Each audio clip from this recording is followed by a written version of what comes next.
Let me show you how to remove a jaw rail. You just need to pull it and look at the back. See?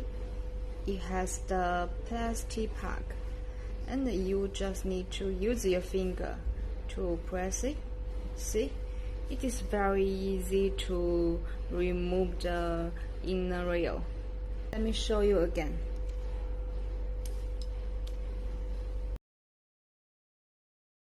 Pull it and press the plastic part. See? It is very easy. And when you want to install it, it is the same way and very easy and convenient.